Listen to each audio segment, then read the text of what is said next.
Ok, então olha só, nessa aula, ou nesta sessão, a gente vai introduzir finalmente o conceito de integral de uma função complexa, certo? Então a ideia é como é que a gente integra uma função definida no plano complexo, né? A função que toma um número complexo e retorna um número complexo. Tá? A ideia vai ser muito similar ao que a gente faz para integral de uma função de uma variável, né? Vocês vão ver mais à frente, se você tem uma função de uma variável, por exemplo, f de x, né? Vou colocar aqui o eixo x, aqui o eixo y, onde a função toma valores, por exemplo, deixa eu colocar assim, no intervalo de a até b.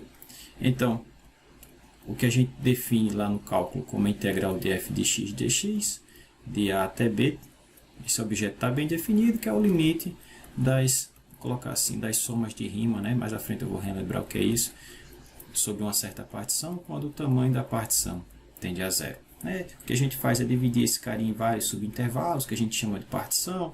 Nós vamos dentro de um intervalo desse genérico, pegamos um ponto aqui, né? Calculamos o valor da função nesse ponto, multiplicamos pelo comprimento desse intervalo, que estou chamando aqui de ΔXi, isso corresponde geometricamente à área desse retângulozinho, e a gente faz isso para todos os outros subintervalos que aparecem quando a gente particiona, né?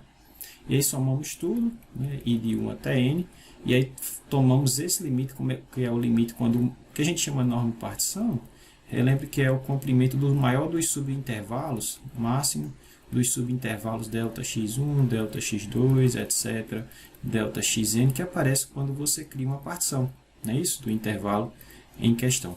Então, quando esse limite existe, independentemente da forma como a gente particiona o intervalo AB aqui, a gente diz que a função é integrável e esse número é chamado de integral da função.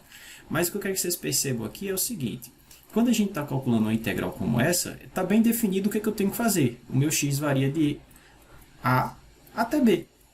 Não tem outro problema aqui, a gente não tem ambiguidade, melhor dizendo, quando a gente define essa integral. Diferentemente do que acontece no caso complexo, né? Deixa eu chamar a atenção aqui, deixa eu apagar esse pedacinho aqui, para ganhar mais espaço. Então, no caso complexo, o que a gente quer definir como integral de uma função complexa, bom, a ideia é parecida, né? A gente até vai definir as somas de rima nesse caso também, mas aqui está o plano complexo, né?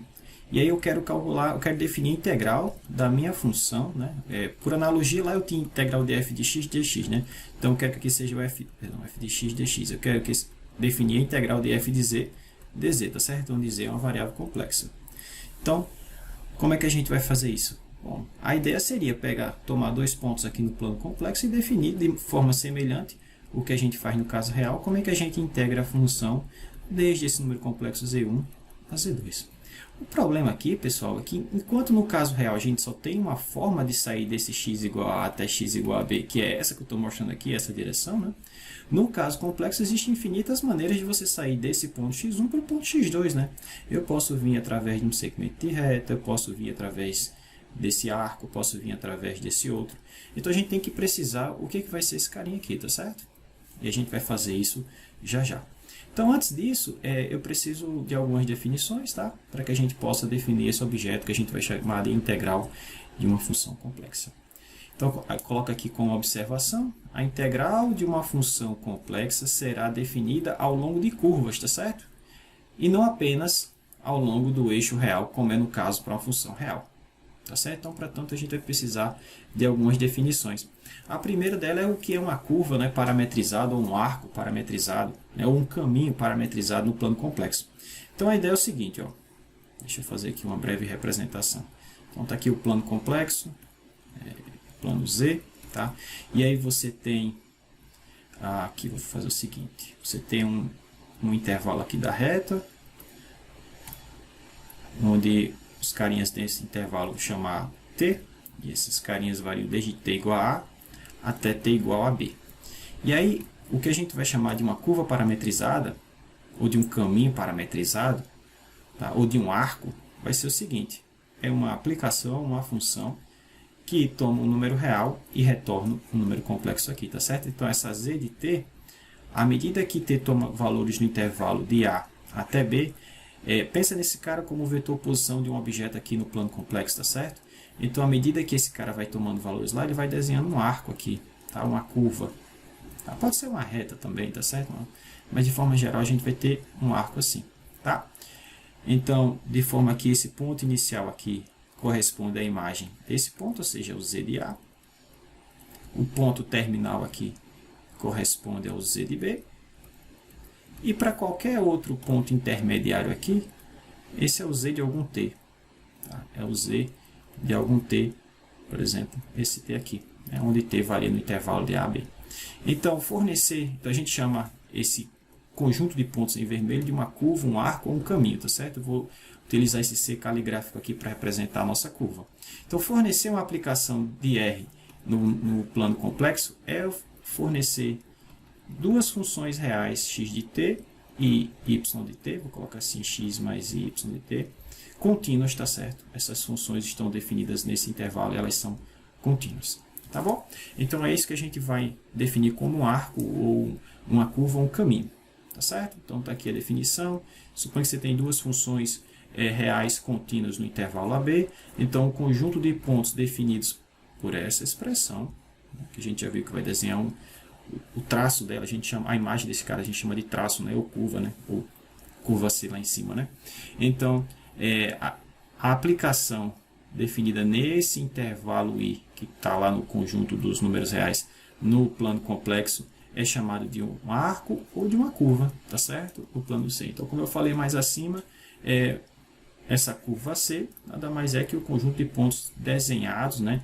Você imagina o seguinte, que essa sua parametrização, né? Outra forma de chamar esse cara é dizer que ele é uma parametrização. A gente diz o seguinte, pensa nessa parametrização como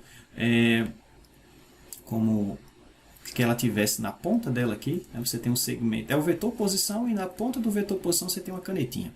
Então, à medida que o vetor posição vai tomando valores aqui no intervalo AB, né? O parâmetro T vai tomando valores no intervalo AB, a canetinha vai marcando pontos diferentes aqui no plano complexo, tá certo? Se você juntar todos esses pontinhos roxos que eu estou desenhando aqui, você vai ter essa curva em azul, tá certo? Bem simples, né? Vocês já viram isso, algo parecido quando a gente vai definir integral de linha de um campo vetorial, né? A gente passa por um processo parecido, a gente define quem é essa curva parametrizada para poder definir a integral de linha. Vocês vão ver que no final das contas a integral de uma função complexa está relacionada com o cálculo de duas integrais de linha. Ok, então a gente vai dizer que esse arco C, ou essa curva C, ou esse caminho C, né, parametrizado pela função z de t, a gente vai dizer que ela é simples se ela não tem autointerseções, ou seja, se ela é injetiva. Por exemplo, uma curva como essa, né, que é o z de A e aqui o z de B, a gente diz que ela é uma curva simples porque ela não se autointersecta, diferentemente de uma curva como essa, que se intersecta nesse ponto aqui. Tá certo? Aqui poderia ser o z de A, aqui poderia ser o z de B. Então, uma curva como essa, a gente vai dizer que ela é simples, e a de baixo não é simples, tá certo? Essa daqui não é. A gente vai dizer que uma curva é fechada, bom, obviamente, quando o ponto inicial é igual ao ponto terminal, né? Então, por exemplo, quando z de A é igual ao z de B, a gente vai dizer que a curva é fechada, tá certo? Então, uma curva como essa daqui, né? De novo, uma curva como essa daqui. O ponto inicial e o ponto final são iguais aqui. E veja que não tem interseção em nenhuma outra parte, né? Elas só se intersectam nesse caso, tá certo? Então, nesse caso, quando você tem uma curva que só se intersecta nos extremos, né? Portanto, sendo uma curva fechada, a gente vai dizer que ela é uma curva simples também, tá bom? Simples e fechada.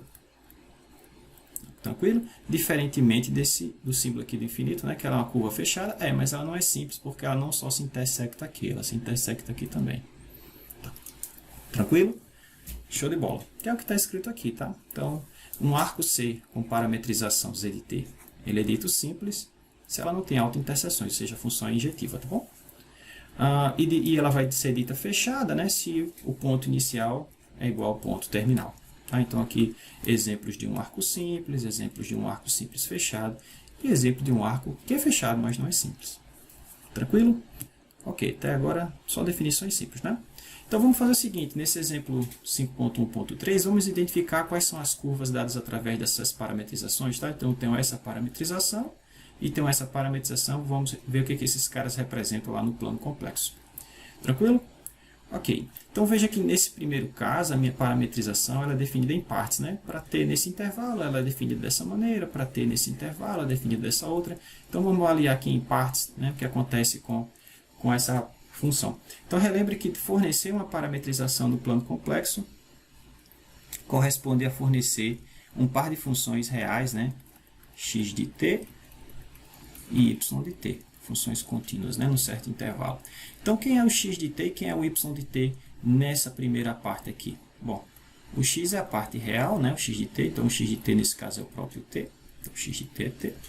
E o y de t é o t também, tá? É o t também. Deixa eu, cadê? Pronto, achei. Aqui. Então, veja que ao longo dessa curva, o x é igual ao y. Então, essa curva ela é, na verdade, esse segmento de reta, y igual a x, né?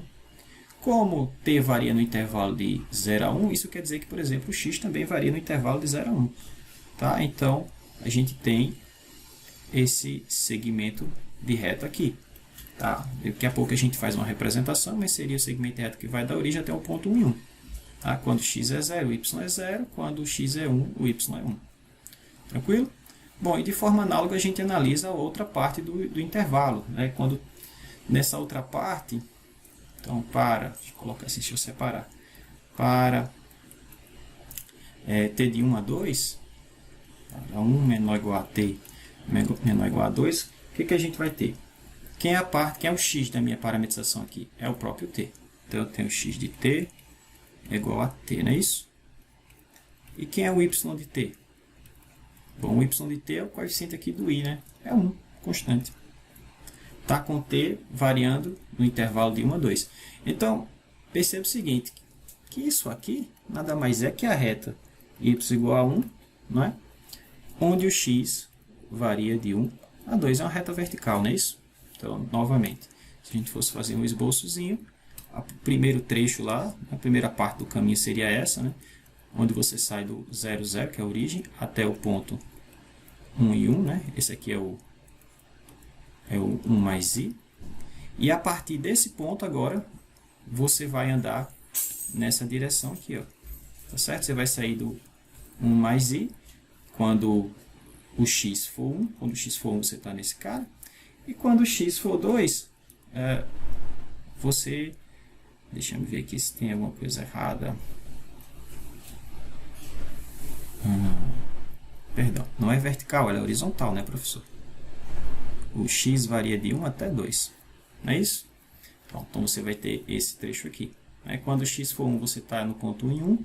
Quando o x for 2, você vai estar no ponto x igual a 2, mas o y é constante igual a 1. Tá bom? Então a gente vai ter esse caminho que eu acabei de descrever aqui. Tá, eu acho que eu tenho uma representaçãozinha dele aqui. Tá aqui, ó. Deixa eu jogar mais lá para cima. Aqui. Tá certo? Então, a minha curva C, nesse caso, ela tem duas partes, né? Ela tem esse primeiro trecho, C1, e ela tem esse segundo trecho, C2. É comum a gente dizer que essa curva ela é dada pela junção dessas duas outras curvas. Tá bom? Ok. E aí, o segundo caso, a gente tem o item B, Z de T, o Z daqui da minha parametrização, deixa eu ajeitar aqui, é dado por essa expressão, é elevado a IT. Né? Então, o que esse cara representa lá no plano complexo, quando t varia no intervalo 0 a 2π? Bom, deixa eu colocar aqui B. Então, nesse caso, não é muito difícil a gente perceber que como z é elevado a it, né, o tamanho desse cara, o módulo dele, é um módulo de e elevado a it, mas esse cara tem tamanho 1. Então, e geometricamente, esse conjunto, essa curva, ela é o conjunto dos pontos que dista 1, né, da origem. Bom, isso é uma circunferência centrada na origem de raio 1. Tem outra forma de ver? Tem.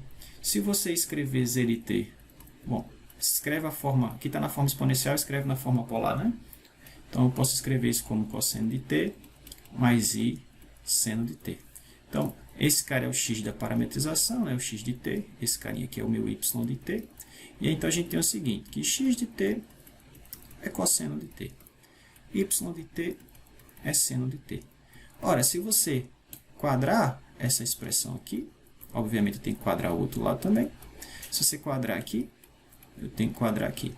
E aí soma esse membro mais esse membro. O que vai ter? O que a gente vai obter aqui nesse caso? Então, se eu fizer isso, eu vou ter o seguinte. X ao quadrado, né? x de t ao quadrado, vou colocar só x ao quadrado, tá certo? Vocês já sabem que é x de t, mais y ao quadrado é igual a cosseno ao quadrado mais seno ao quadrado, mais cosseno ao quadrado, seno ao quadrado é a mesma coisa, 1, tá certo? Então isso aqui representa uma circunferência centrada na origem de raio 1, tá bom? Acho que eu tenho um desenho dela aqui embaixo, mas seria isso. Bom, eu coloquei para começar o item B aqui, mas como a gente já falou, então neste caso, a gente já sabe que como esse cara tem tamanho 1, então segue que o que a gente tem é uma circunferência de raio 1 centrado na origem, né? E tal fato decorre também do que? Dessa observação que a gente viu aqui, né? Que x ao quadrado mais y ao quadrado, x da parametrização ao quadrado mais o y da parametrização ao quadrado é igual a 1, tá bom? E a gente vai ter essa figurinha aqui, certo? Deixa eu jogar ela mais para cima. Então a gente tem essa circunferência centrada na origem de raio 1. O parâmetro aqui da parametrização não é θ, professor, é θ, certo? Em algum momento eu usei θ, mas a gente está usando t aqui. Ok? Então, quando t varia de 0 a 2π, o que a gente tem aqui, se você interpretar esse z de t como vetor posição aqui, esse vetor posição vai descrevendo todos esses pontos ao longo dessa circunferência. Tá? E veja que o próprio intervalo induz um sentido, uma orientação para a curva. Né? Porque você tem o seguinte, z de t é igual a cosseno de t mais i seno de t, e t toma valores no intervalo de 0 a 2π. Quando t for 0, aqui vai ficar cosseno de 0, que é 1, seno de 0, que é 0, então você parte desse ponto aqui. Aqui é 1, 0. Quando t, por exemplo, quando t for π sobre 2, aqui vai dar cosseno de π sobre 2, que é 0, seno de π sobre 2, que é 1, vezes π vai dar i. Então, esse cara daria i. E i está aqui, ó. Tá? Então, à medida que o t vai aumentando aqui nesse intervalo, de 0 a 2π, você está se deslocando nesse sentido. Tá certo? Então, a própria faixa de valores que o t toma, tá? Como ela está crescendo dentro desse intervalo, ela induz um sentido, né, na curva. Tá certo? Quando a curva é aberta, ou seja, quando ela não é fechada assim, o sentido da parametrização é o sentido denotado, ou, na verdade, induzido pelo parâmetro. Quando a curva é fechada, mais à frente a gente vai definir a orientação da curva fechada. Tá? Por exemplo, aqui a gente vai dizer que essa curva tem orientação positiva. Tá? Mais à frente a gente vai ver por quê. Ok. Então, um outro conceito importante é um conceito de uma curva regular, ou de um arco regular, ou de um arco suave. Tá? Então, a gente vai dizer que a minha curva ela é suave, ou regular, a minha z de t, que se escreve assim, o x de t mais y de t, a gente vai dizer que esse cara é uma curva suave, um arco regular. Né? Uma curva suave, curva regular, arco regular, caminho suave, caminho regular. São todos sinônimos, tá certo? Se essas funções aqui, x de t e y de t, forem diferenciáveis. Tá? Então, se essa função tem derivada, essa função tem derivada, a gente define a derivada de z, ou seja, a gente define a derivada de z, z' de t, como sendo x' de t mais i, y' de t.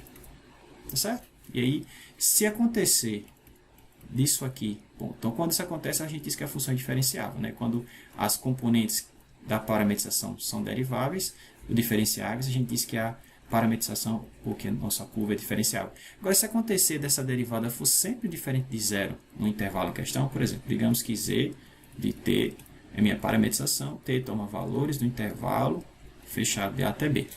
Então, digamos que essas funções x' e y', né, estão bem definidas, ou seja, elas são diferenciáveis no intervalo aberto a b.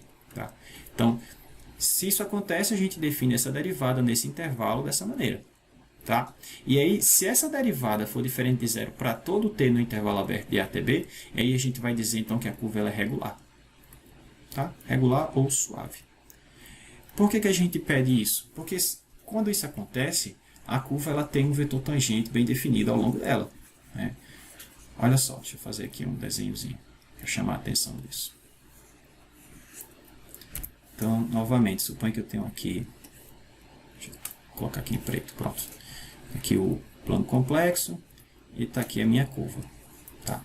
Então, se essa derivada aqui nunca se anula, vou colocar aqui no intervalo AB, intervalo aberto. Tá? A função está definida aqui, mas a derivada a gente calcula no intervalo aberto, tá certo?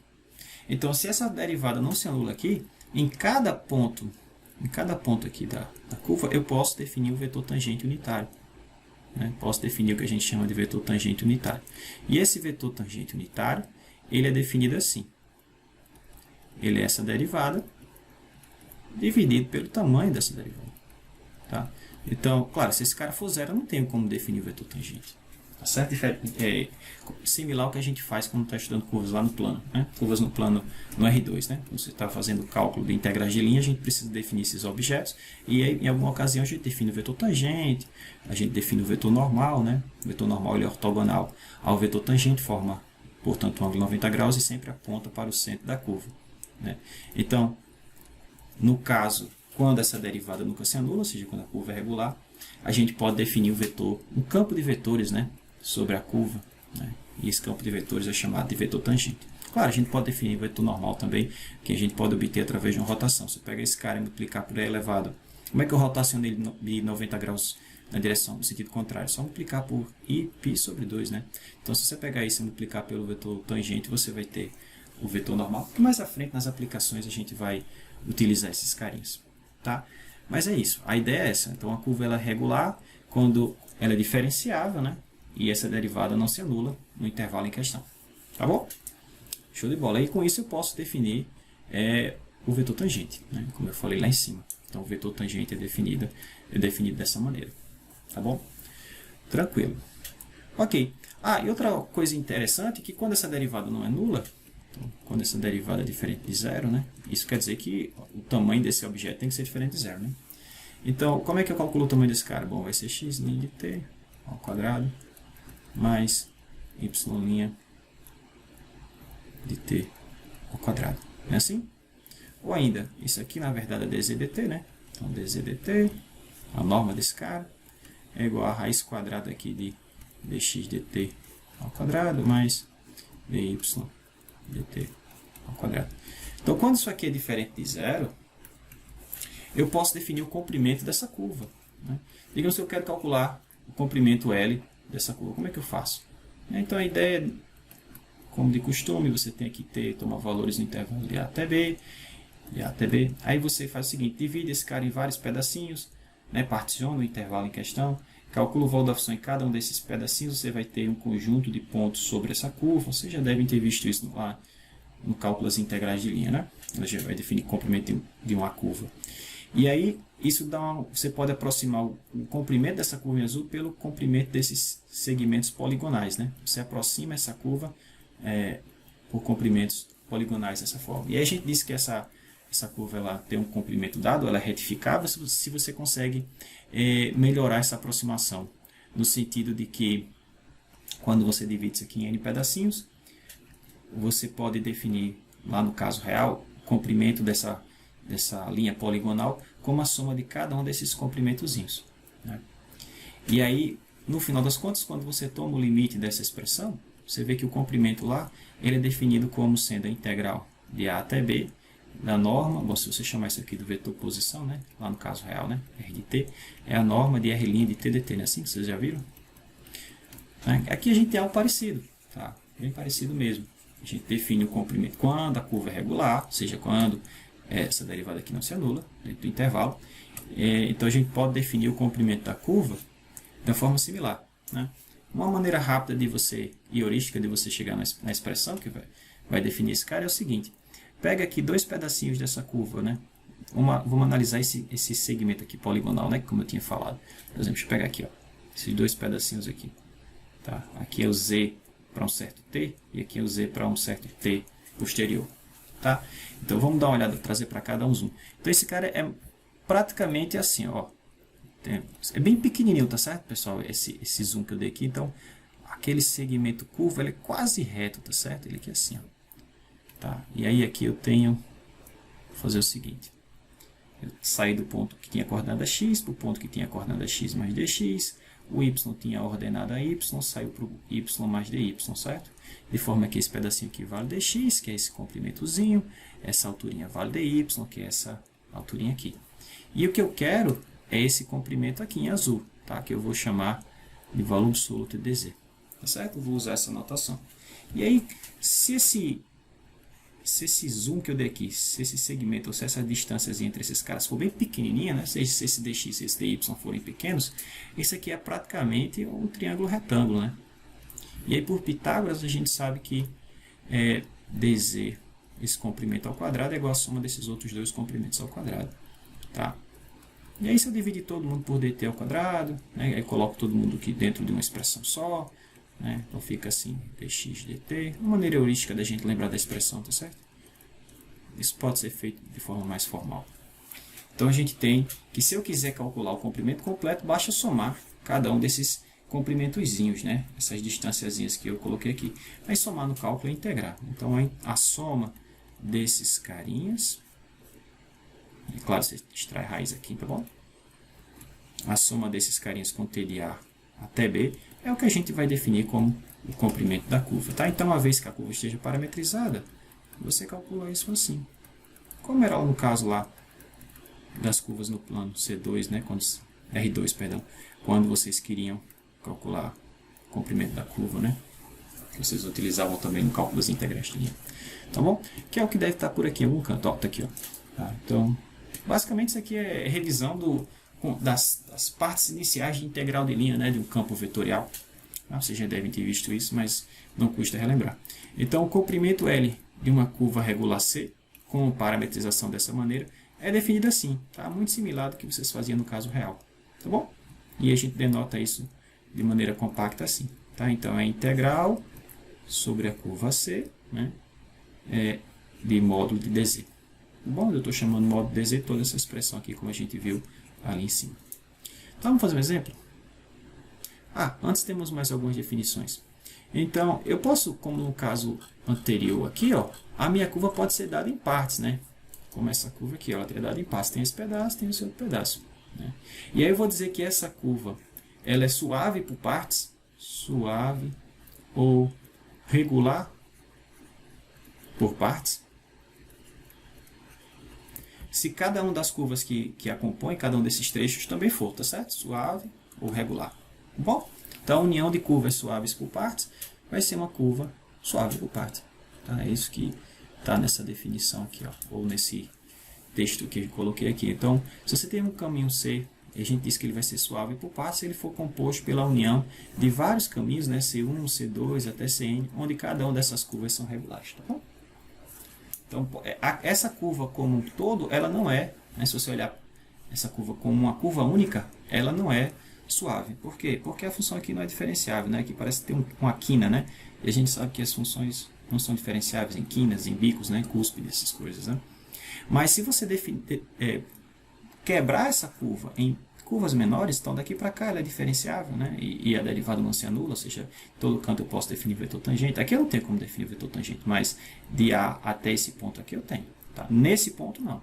Mas aí a gente quebra ela dessa forma nesse primeiro trecho, dessa forma nesse segundo trecho, dessa forma nesse terceiro trecho. E em cada trecho aqui, aí sim, cada uma dessas curvas são suaves. Então a gente disse que essa curva, que é a união dessas curvas, né? Eu posso definir C como sendo a união dessas curvas, a gente disse que ela é suave por partes ou regular por partes, tá bom? A mesma coisa, mesmo conceito a gente pode definir para uma curva contínua por partes, certo? Curva CPP, contínua por partes. Né? Uma curva contínua por partes, se ela não for contínua no geral, mas se ela for contínua em cada um dos trechos que a compõem. Tá bom? Show de bola. Então vamos lá. Agora sim, vamos falar aqui sobre orientação. Então a gente diz que uma curva fechada, a curva aberta, pessoal, uma curva simples assim, aberta, ela tem orientação, como eu já falei, a orientação dela é a orientação da parametrização.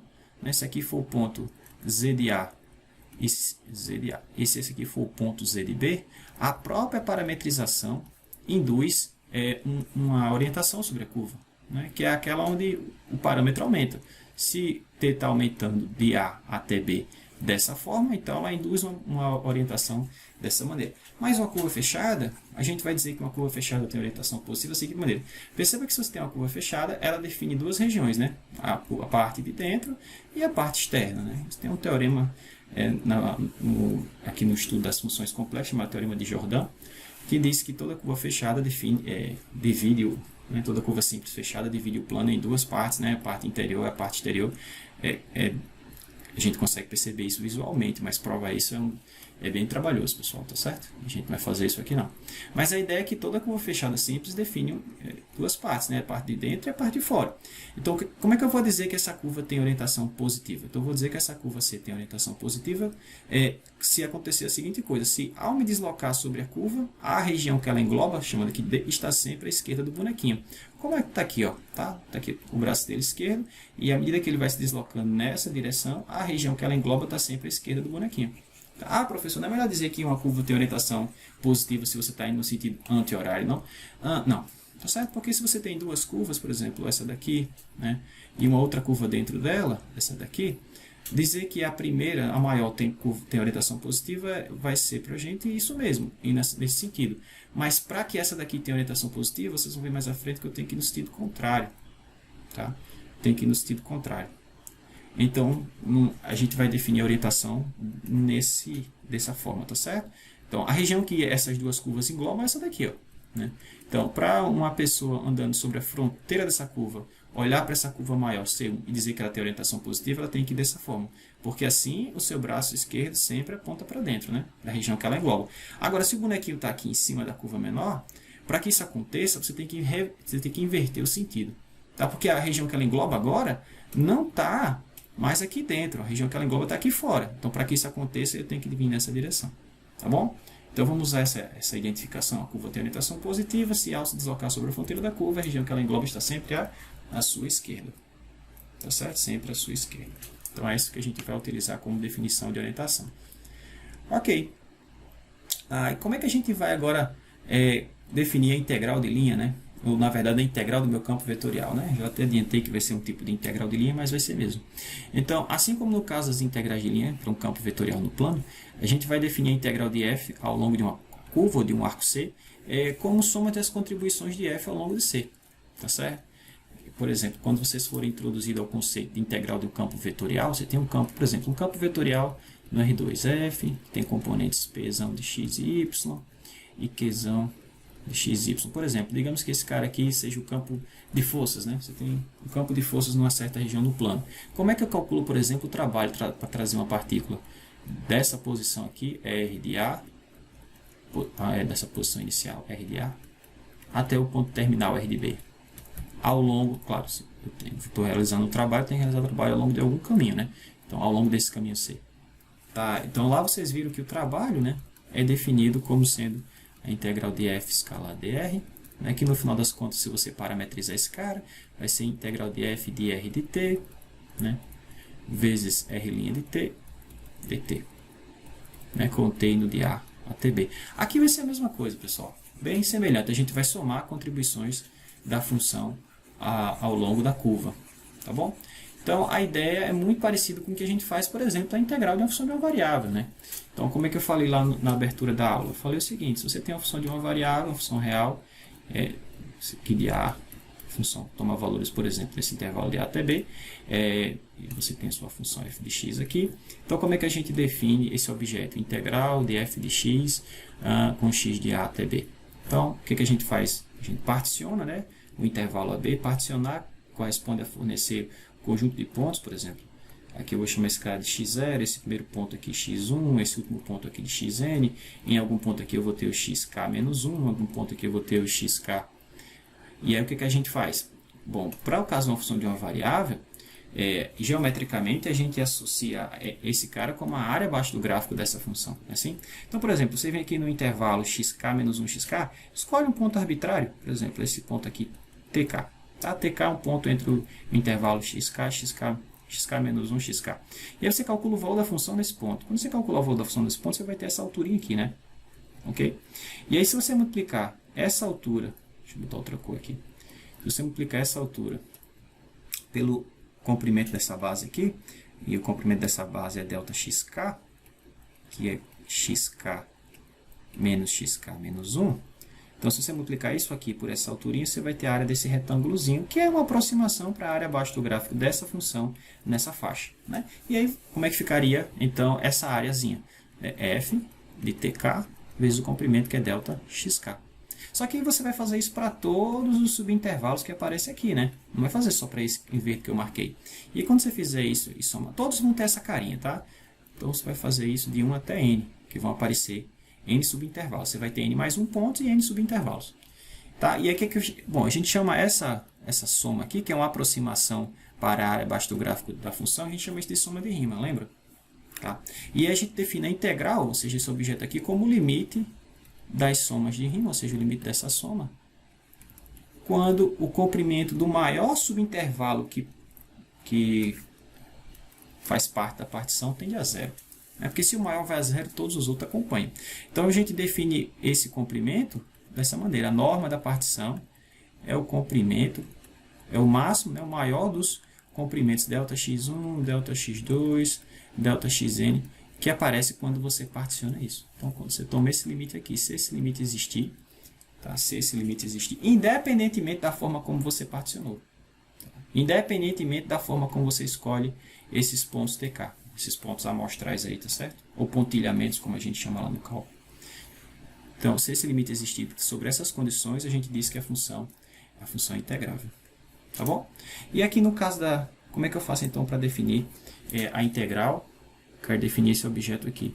Como é que eu defino a integral? A integral da minha função complexa, né? Desde de um certo ponto até um outro ponto ao longo de uma certa curva C. Então, como é que eu defino esse objeto aqui? Bom, a maneira é muito semelhante, pessoal. Então, a ideia é o seguinte, ó, tá aqui a minha curva. Vou desenhar aqui uma curva no plano. Por exemplo, essa curva aqui. E aí eu tenho, como essa curva aqui é uma curva dada, eu tenho quem é a parametrização dela, ou seja, quem define essa curva aqui. Quem é a aplicação lá de R no plano, ou seja, quem é a minha Z de T que define essa curva, tá? Onde T, por exemplo, toma valores de A até B. Então, o Z de A vai ser esse ponto inicial aqui, a gente já viu isso. O Z de B é o ponto terminal, está lá em cima, tá? Vou só marcar aqui para não ficar muito poluída a figura, que é o Z de B. E aí o que a gente faz? Se eu particionar esse intervalo em vários pedacinhos, em N pedacinhos, por exemplo, vou fazer como eu fiz anteriormente, vou chamar esse cara de T0, vou chamar esse cara aqui de Tn, o próximo ponto da partição é T1, e assim por diante. Esse aqui está na posição K-1, é o TK-1, o outro é o TK, e assim por diante. Tá? Cada subintervalo desse tem um certo comprimento, ΔT1, e assim por diante. Aqui é o ΔTK, e assim por diante. O ΔTK é TK menos TK menos 1. Né? Então, mas o interessante aqui é que esses pontos aqui, quando você passar na parametrização, ele vai definir um conjunto de pontos sobre a sua curva. Né? Tá bom? Onde o primeiro você já conhecia, o segundo e o último também. Ok, aí o que eu vou fazer? Muito parecido com a definição de integral da função de uma variável. Por exemplo, vamos analisar esse pedacinho aqui, esse trecho da curva. Então, digamos que esse cara aqui seja o Z de TK-1, que eu não vou escrever assim, vou chamar ele de ZK-1, tá certo? O ZK-1 é o Z de TK-1. E esse cara aqui é o ZK, que é o Z de TK. Tá? Então, o que eu faço? No mesmo jeito que eu faço no caso da integral em função de uma variável, eu vou escolher um ponto aqui, um TK estrela, vou calcular o Z desse cara, vai me dar um ponto aqui no meio, né? No meio que eu digo entre esse ponto e esse outro ponto aqui que pertence a esse arco, né? Então, esse aqui é o meu ZK estrela. O que é que eu vou fazer? Vou calcular o valor da função aqui. Então, eu vou calcular o valor da função nesse ponto, ZK estrela. Vou multiplicar pela variação, ΔZK. Lá era ΔX, né? ΔXK. ΔXK era o comprimento do intervalo, ΔZK não é o comprimento do intervalo, é um vetor, tá certo, pessoal? É um vetor que sai daqui para cá, tá bom? Então, vou multiplicar por esse cara, né? Vou tentar manter a analogia. E aí a gente vai somar todas essas contribuições, desde K de 1 até N. Então, isso aqui a gente vai chamar de soma de rima também, né? A soma da rima da minha função complexa f com relação a essa partição P que eu fiz aqui. Tá? Isso aqui define uma partição. E aí a gente vai dizer que a função é integrável e vai definir a integral da minha função ao longo dessa curva C como sendo o limite dessas somas. Tá? Quando a norma da partição vai a zero. Norma da partição vai a zero. Tá bom? Então, tem aqui os passo a passo. Né? Então, seja f uma função, né, que toma valores... f é uma função que toma valores numa certa região D, a sua curva está nessa região D, inclusive f toma valores sobre a curva. Tá? Então, seja uma f uma função de D em C, C é uma curva que está dentro dessa região D, né, com uma parametrização suave dessa maneira. É o que a gente faz? Vai lá no intervalo de A até B, cria uma partição, né? E aí essa partição define automaticamente n mais um ponto sobre a curva, são esses pontos que estão desenhados aqui para vocês, né? E aí o que, que a gente faz? Dada essa partição, eu vou escolher um ponto aqui nessa partição, por exemplo, pk estrela, calculo o z desse cara, vai me dar esse zk estrela aqui. Calculo o valor da função nesse ponto, multiplico pelo ΔZK, somo tudo isso, vou ter a soma de rima, né? E aí eu vou fazer o seguinte, vou tomar agora o limite desses caras, né, o limite da soma de rima quando a norma da partição tende a zero. Se esse limite existir, a gente vai chamar esse limite de integral da minha função complexa, certo? Então, a integral da minha função complexa, integral de f de z dz ao longo dessa curva C, é importante frisar que a gente tem que fornecer quem é a curva, do contrário a gente não tem como calcular esse cara, salvo situações muito importantes, né, onde você dá os pontos iniciais e final, e em alguns casos é possível você calcular essa integral aqui sem a necessidade do estabelecimento inicial de quem é essa curva, né? Mas essas funções complexas que satisfazem essa propriedade são funções que independem do caminho de integração, a gente vai ver mais à frente, são funções especiais. Em geral, você tem que dizer bem direitinho quem é essa curva C, tá bom? Tem que fornecer a parametrização dela para poder calcular a integral. Ok, então a gente vai definir esse objeto como sendo esse limite, se ele existir. Tá bom? E aí, assim como no caso real, vale várias propriedades importantes. Por exemplo, quando é que eu sei que a integral de uma função real existe? Quando é que eu posso afirmar que esse resultado sempre existe? Bom, existem vários teoremas sobre isso, mas se f for contínua, com certeza isso é verdade, tá bom?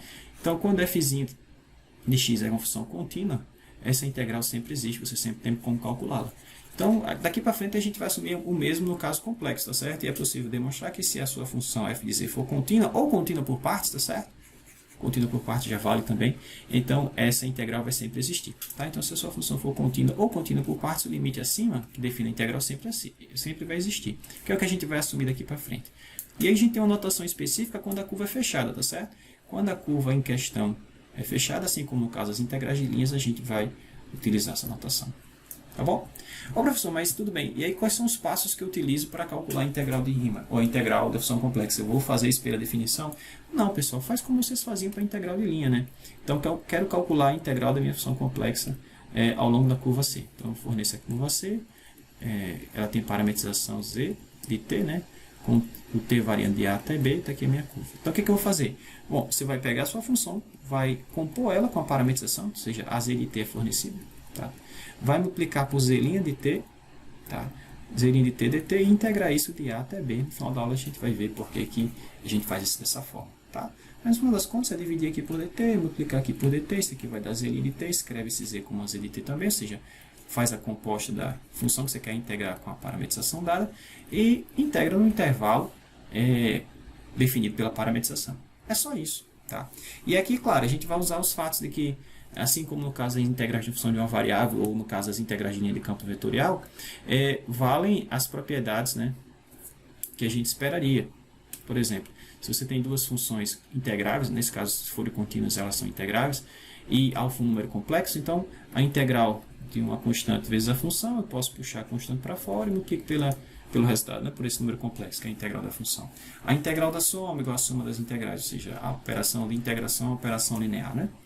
Vale também o fato de que se você tem uma curva um pouco mais complicada, por exemplo, eu tenho uma curva definida em trechos, esse trecho, esse trecho, esse trecho, esse trecho.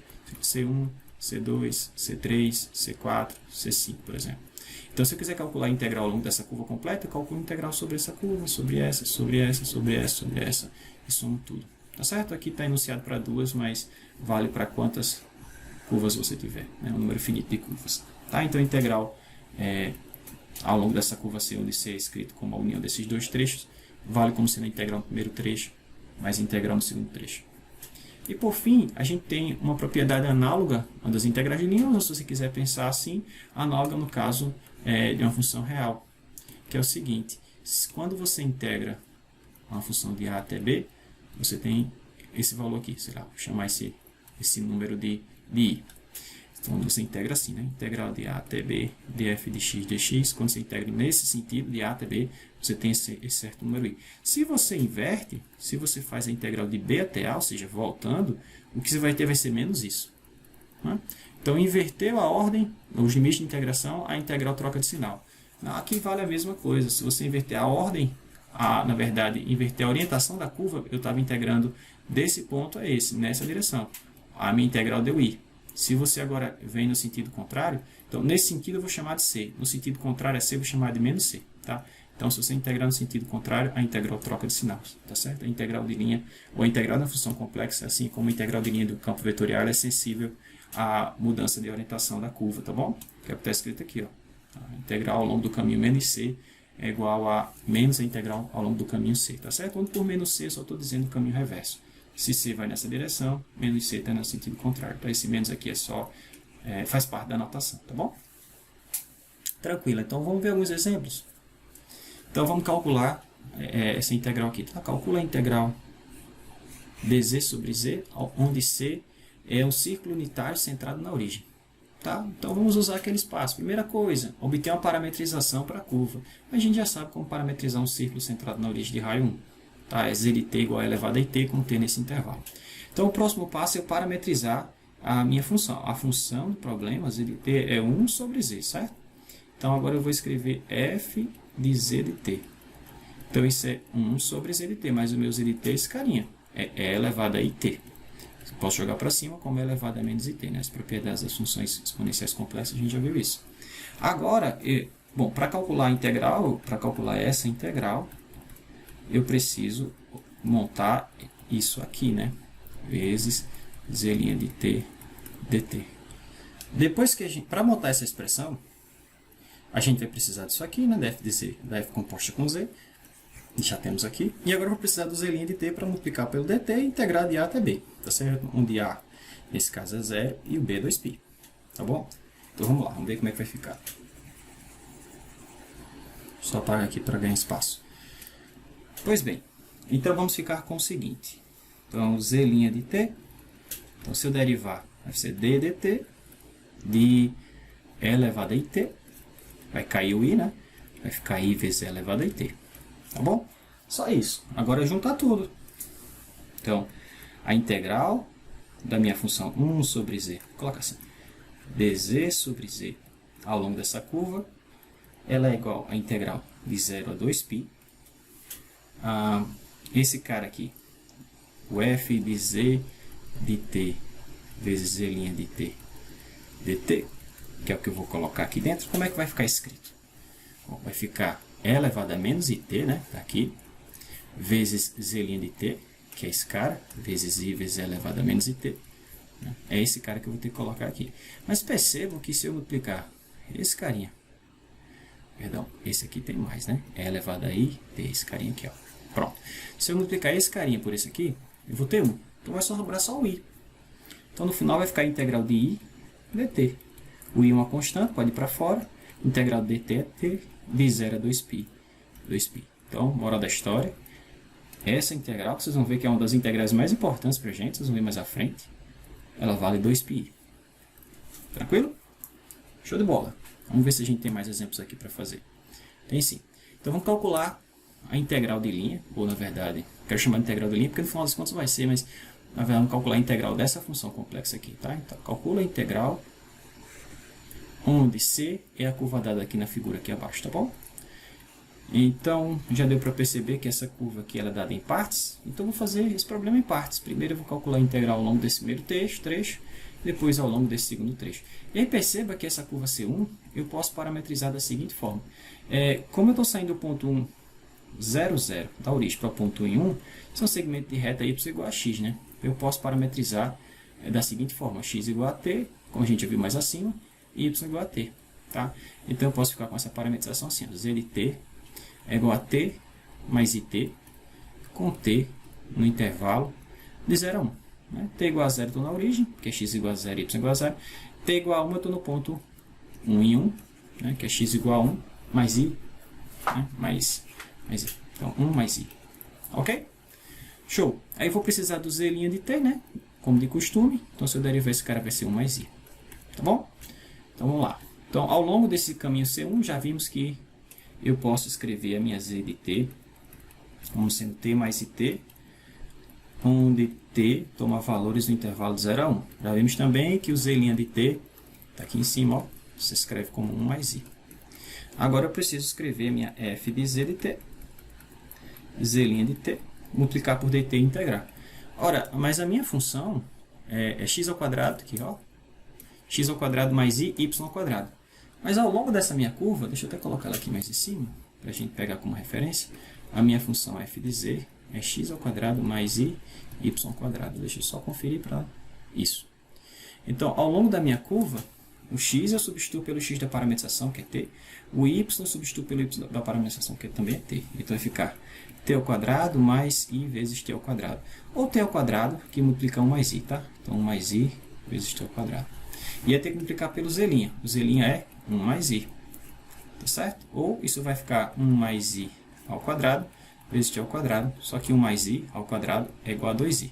Tá? Porque 1 mais i ao quadrado é o quadrado primeiro, que é 1, mais 2 vezes o primeiro pelo segundo, que é 2i, mais o quadrado de i, que é menos 1. Então, esse cara cancela com isso, sobra só 2i. Tudo bem? Então, o que eu tenho que integrar é 2it ao quadrado. Show? Então, olha só como é que ficou. Então, moral da história, a integral daquela função, acho que é x ao quadrado mais y ao quadrado dz, ao longo daquele primeiro trecho, C1, vai ficar a integral de 0 a 1, né, da minha parametrização. A primeira coisa que você tem que fazer, pessoal, é parametrizar o caminho, porque quando faz isso, você ganha quem são os limites de integração. Tá? No final, o que você está fazendo é convertendo essa integral complexa em duas integrais reais. Vocês vão ver isso mais à frente. Tá? Ok. Então, a função que eu tenho que integrar, que é essa daqui, 2it ao quadrado dt. O 2i pode ir para fora, então vai ficar 2i integral t ao quadrado, é quem é a primitiva desse cara? t3 sobre 3, de 0 a 1 vai ficar 1/3, né? Então, ficou 2i sobre 3. Então, essa é a integral ao longo do primeiro trecho. Então, você vê a integral da minha função complexa, a integral de f de z, dz, ao longo do caminho C1, esse cara deu esse valor que eu falei para vocês agora. Cadê? 2/3 de i. Agora, vamos fazer a mesma coisa para o C2. Tá? E esse caminho C2, como é que eu posso parametrizar ele? Perceba que ao longo desse caminho, o x está variando, né? Mas o y não. Então, eu posso fazer x igual a t, e y é constante. Y cadê que estou saindo do 1 em 1 para 1 e 2. Na verdade, é o contrário. O x está constante, né? O x é sempre 1, e o y que está variando. O y está variando de quanto a quanto? Bom, ele sai de 1 até 2. Então, eu posso fazer y igual a t com t de 1 a 2. Tá bom? Então, vamos levar isso aqui como sendo a parametrização da nossa segunda curva. Professor, só tem essa forma de parametrizar? Não, existem infinitas parametrizações para esses casos, mas como somos segmentos de reta, talvez essas sejam as formas mais simples de a gente fazer isso, tá bom? Então, vamos lá, ao longo do caminho C2. Então, ao longo do caminho C2. Então, como é que ficou a nossa parametrização? Ficou assim, ó, z de t igual, o x é constante igual a 1, o y vale t, então ficou it, com t no intervalo, se não me engano, de 1 a 2. Isso quer dizer que o meu z' de t, que a gente vai precisar para escrever a integral, como é que esse cara vai ficar escrito? Bom, a derivada aqui é 0, a derivada aqui ficou só 1, na verdade, i. Né? E aí, a minha f de z vezes z' de t, como é que vai ficar? De novo, eu vou vir aqui na expressão, a função é a mesma, tá? O que muda é o caminho, pessoal, mas a função é a mesma. A função continua sendo f de z igual a x ao quadrado mais y ao quadrado. Então, o que eu vou fazer agora? Eu vou substituir o x aqui pelo x da parametrização, que é 1, o y aqui pelo y da parametrização, que é t. Então, vai ficar 1 mais it ao quadrado. Tá bom? Então, a função que eu estou integrando vai ser 1 mais it2 vezes i. Né? Aqui. Ou ainda, i, né? Aí, i ao quadrado aqui vai ficar menos 1. Então, menos t ao quadrado. Tá certo? De novo, i vezes 1i, i vezes i ao quadrado ficou menos 1. Tá bom? Então, eu vou ter que integrar esse cara.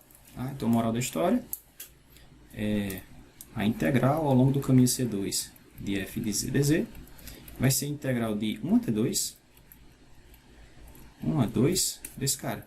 Então, i menos t2 dt. Tá bom? Então, vai ficar a integral. Eu posso quebrar aqui em duas integrais, tá? Mas vamos fazer isso direto. Com a integral de i vai ficar it, tá bom? Poderia quebrar em duas integrais. A integral de i dt menos a integral de t2 dt. E aí jogar o i para fora. Mas quando fizer vai dar a mesma coisa que a gente está fazendo agora, tá? Então, integra logo esse cara como um todo. Acha a primitiva.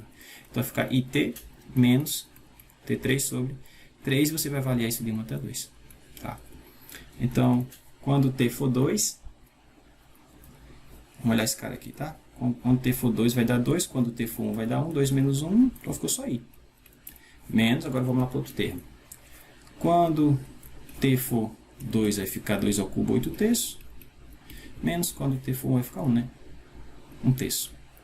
Então ficou menos 7 terços. Na verdade, 7 terços, com esse menos de fora, menos 7 terços. Então, menos 7 terços mais i. Ah, então esse é o resultado da integral? Não. O resultado da integral é a soma desses dois valores, tá certo? Por fim. Então, a integral ao longo do caminho completo. Deixa eu ganhar mais espaço aqui. A integral ao longo do caminho C, onde C é C1 com C2, né, da minha função, vai ser a soma desses dois resultados. Se não me engano, o primeiro deu 2 terços de i, né? E o segundo desse valor que está aqui em cima, que eu não estou vendo, mas vamos subir aqui. Pronto, menos 7 terços. Menos 7 terços mais i. Então, isso ficou menos 7 terços. 2 terços mais 1 inteiro, vai ficar 5 terços, né? De i. Bom, então esse é o valor dessa integral. Ah, professor, tem maneiras mais simples de calcular essas coisas? Tem, mas à frente a gente vai ver que tem formas mais interessantes de fazer essas integrais. Tá bom? Então, aqui eu vou chamar abrir aqui uma pequena observação. Deixa eu fazer aqui. Que é o seguinte, como eu vinha falando, essas integrais no final são integrais de linha, né? Essa integral de uma função complexa, no final das contas, são integrais de linha. Por quê? Vamos pensar um pouquinho. Escreve a sua função f na forma convencional, né? Tá aqui a parte real dela e a parte imaginária. Claro, U é uma função de x e y, Z é uma função de x e y, porque U é uma função de x e y, V é uma função de x e y, porque Z é uma função de x e y, tá bom? E o que a gente faz lá na integral de f de z, deixa eu manipular isso aqui de maneira um pouquinho heurística, meio informal. Então, se o z é x mais y, então dz deve ser dx mais dy, tudo bem? Mas eu quero integrar esse produto, então eu vou integrar o produto u mais iv vezes dx mais dy, tá bom? Ao longo da minha curva C. Ora, se você fizer esse produto aqui, né, tratando esses dois caras como números complexos, a gente vai ficar com u dx, aí vai ficar iv vezes idy, vai ficar i ao quadrado, que é menos 1, então menos v dy. Então você tem essa primeira coisa ao longo da curva C, mas agora eu vou colocar a parte que só tem o i, e esse i eu vou colocar em evidência para cá. Então ficou i dx, ou perdão, v dx, e o dy, o dy, mais o dy. Ok? Então isso me permite observar o seguinte, ó, a curva C.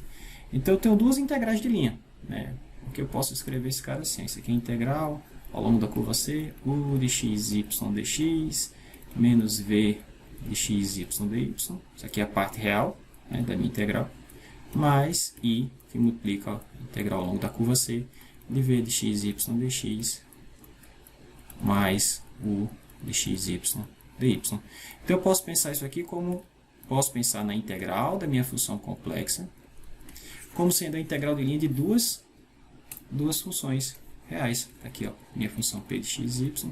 Na verdade, eu tenho esse. Vamos escrever assim, melhor. Eu posso pensar como sendo a integral de linha de dois campos vetoriais, melhor dizendo. O campo de componentes u e v, na verdade, u e menos v, né? U e menos v. E o campo de componentes v e u. V e u. Mais à frente, a gente vai tirar proveito dessa identificação para obter alguns resultados interessantes. Tá, então, no final das contas, a integral da sua função complexa reduz a duas integrais de linha. Tá bom? E aí, vários teoremas que a gente já conhece lá para as integrais de linha, por exemplo, dependendo do domínio, do domínio dessas funções componentes f e g, e, portanto, dependendo do domínio de u e v, a gente pode aplicar até o teorema de Green, né, se essa curva for fechada, que é coisas que a gente vai ver mais à frente. Tá bom?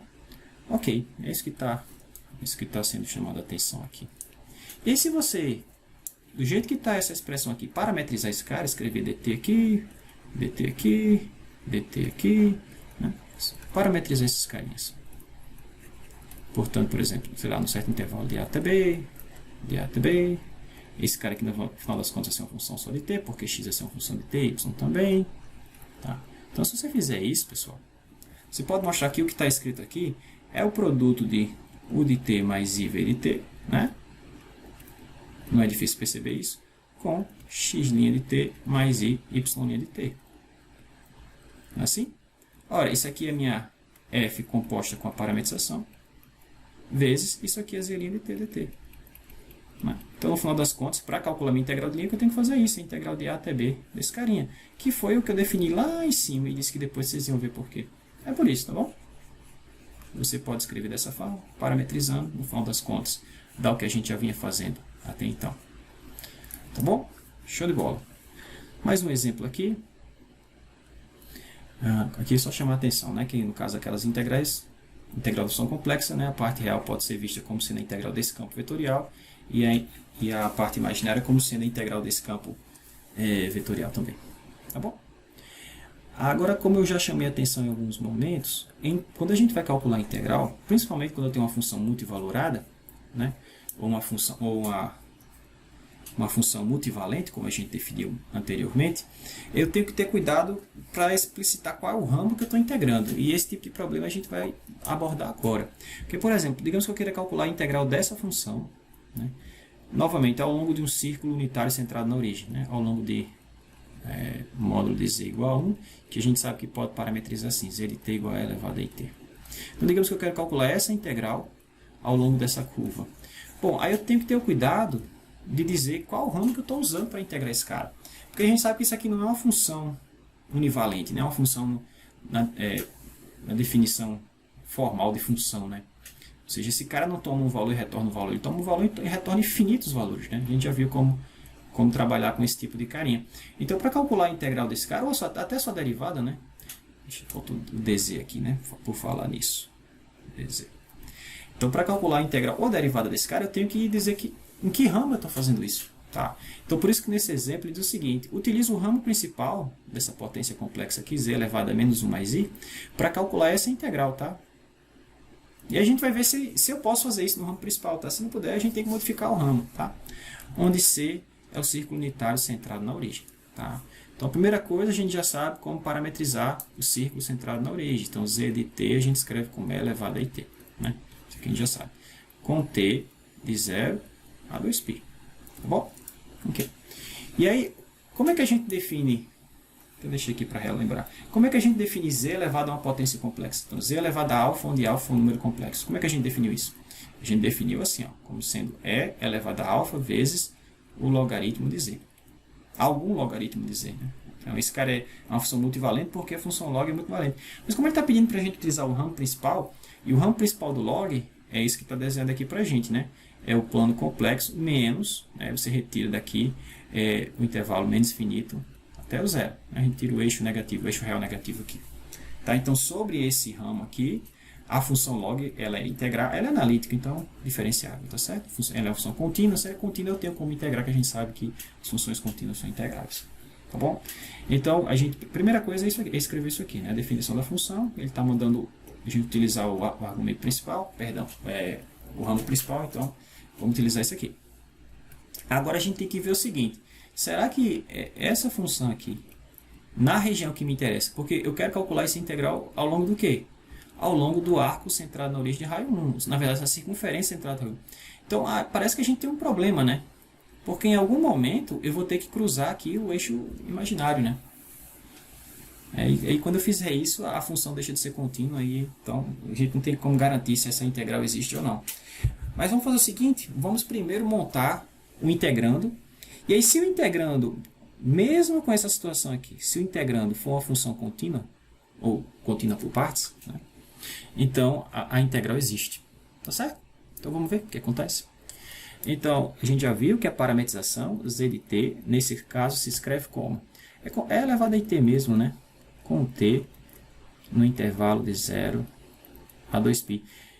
Eu posso fazer de 0 a 2π, mas se eu fizer isso, como eu falei, eu vou ter que cruzar esse cara. Então, uma forma de tentar melhorar isso vai fazer o seguinte. Vamos fazer o t variante de menos π até π. Porque se eu fizer isso dessa forma, pessoal, bom, em algum momento eu vou chegar em menos π, em algum momento eu vou chegar em π, mas eu não vou cruzar, tá certo? Vocês vão entender o que eu estou falando. Então, vou pegar esse círculo aqui, né, onde o ângulo vai de menos π até π. Em tese, eu ainda cruzo ela aqui, né? Porque eu estou assumindo tanto π quanto menos π, então em tese eu ainda estou por aqui, né? Eu assumo um ponto sobre esse eixo real negativo, que seria o nosso problema. Mas vamos ver se o integrando tem problema lá, tá certo? Ok, então vamos lá. Então eu vou precisar do z' de t, que se eu derivar esse cara, só vai baixar o i, né? Então i vezes e elevado a it. E vou precisar da minha função composta com a parametrização. Então isso vai ficar e elevado a menos 1 mais i vezes o log desse carinha. Tá? Então log de e elevado a it. Então vamos relembrar como é que a gente calcula o log desse cara.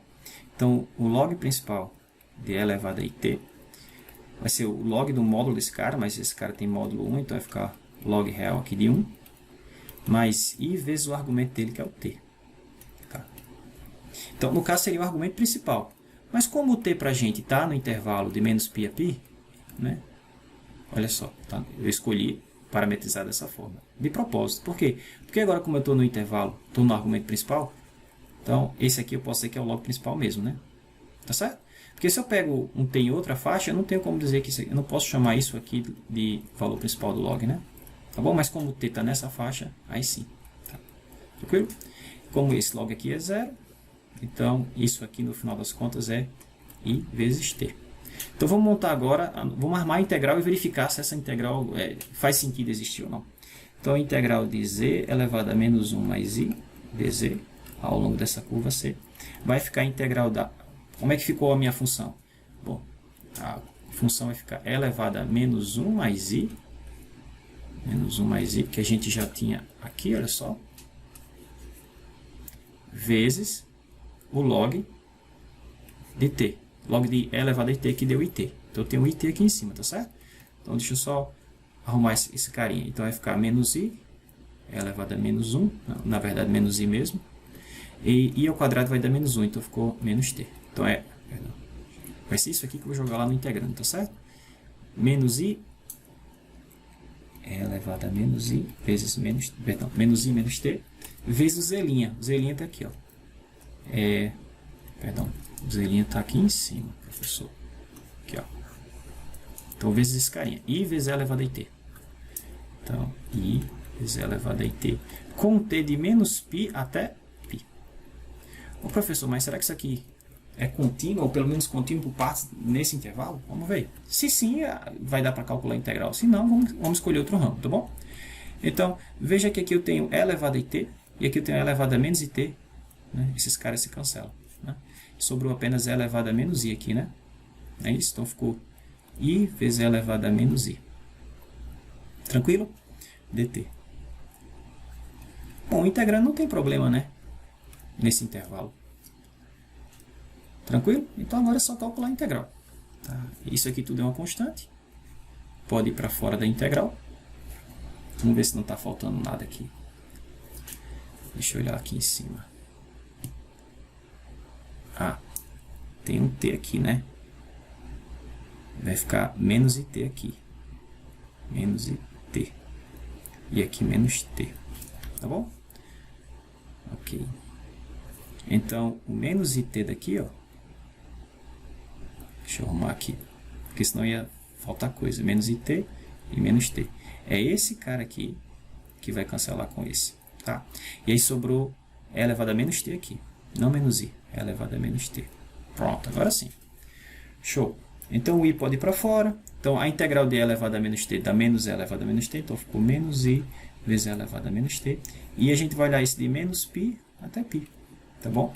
Então ficou menos i vezes... No limite superior eu vou ter e elevado a menos π, né, porque eu tenho, mas aqui tem um menos. Menos e elevado a menos com menos vai ficar mais π. Tá. Se eu dividir isso por 2 e multiplicar todo mundo por 2, eu não altero nada, né?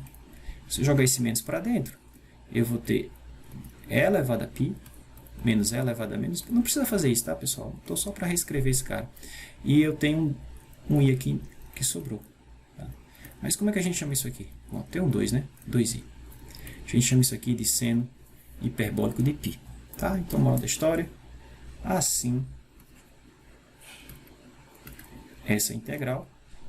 Então, integral ao longo da minha curva C de z elevado a menos 1 mais i dz. Isso é igual a 2i vezes seno hiperbólico de π. Ok? Então, apesar da função log e, portanto, da função z elevado a menos 1 mais i não está definida aqui, né? Ela não é contínua aí. Então, em tese, a gente não deveria... Poderia ser que a função não fosse integrável, né?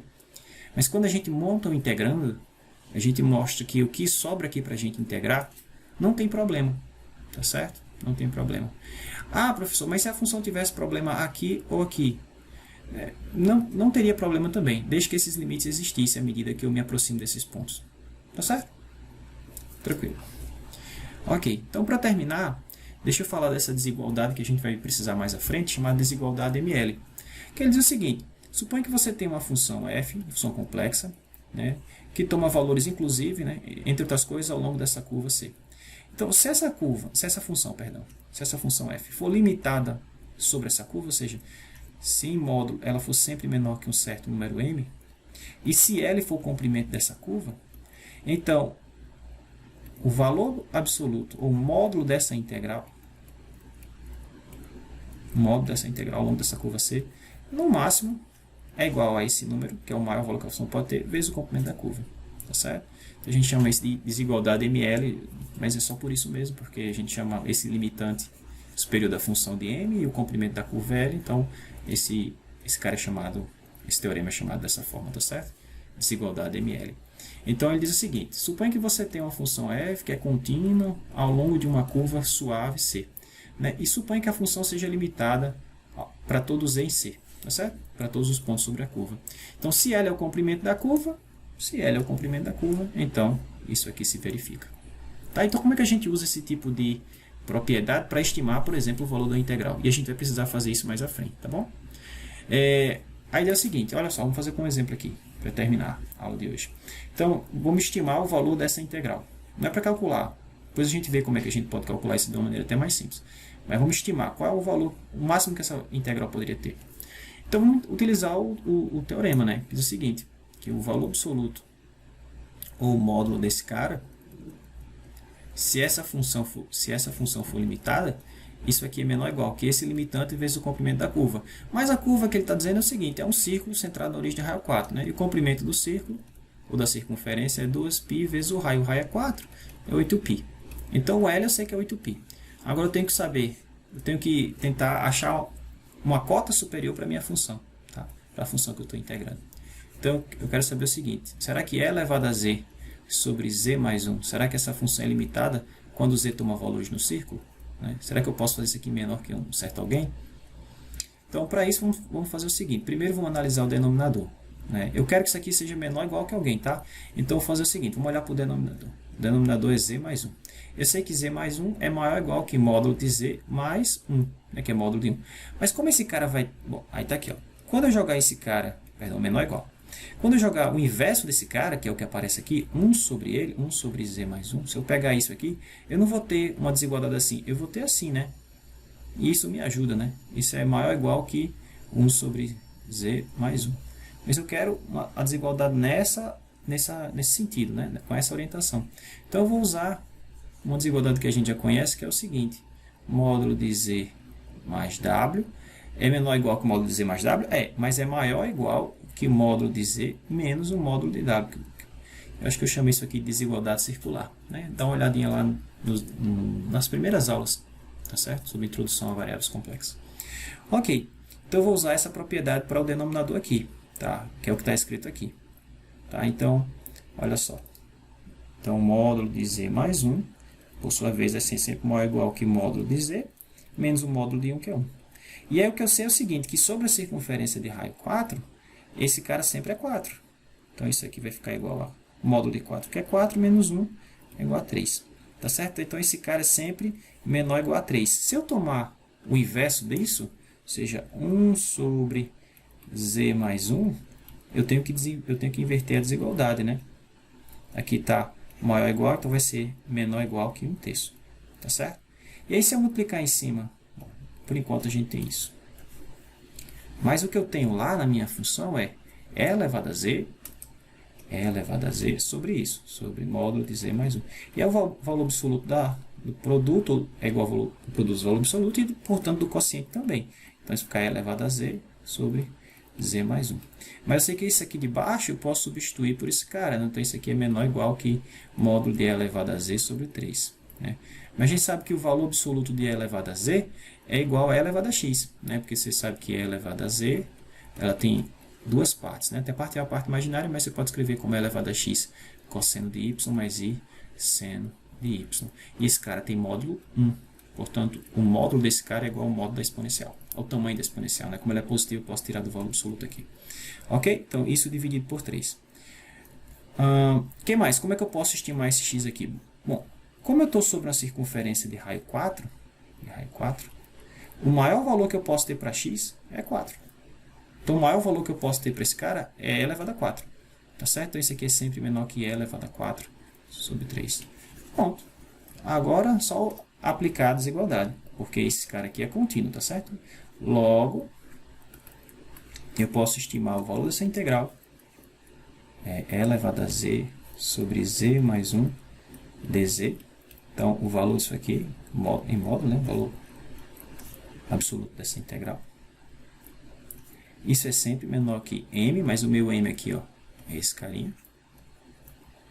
E elevado a 4 sobre 3, vezes L, que é o comprimento, mas o comprimento já viu que dá 8π, se não me engano. É 2π vezes o raio, mas aqui tem um círculo de raio 4, exatamente isso, tá bom? Ou seja, esse cara é menor ou igual que 8π vezes E elevado a 4 sobre 3. Tá? Mais à frente a gente vai ver como calcular isso aqui. Tranquilo? Show de bola. Então a gente vai ficando por aqui. Na próxima aula a gente vai tentar introduzir o que a gente chama de fórmula de Cauchy. Né? Na verdade a gente vai ver alguns teoremas antes e depois a gente vai ver a fórmula de Cauchy, ou como representar uma função através de uma integral. Né? Ok, ficamos por aqui.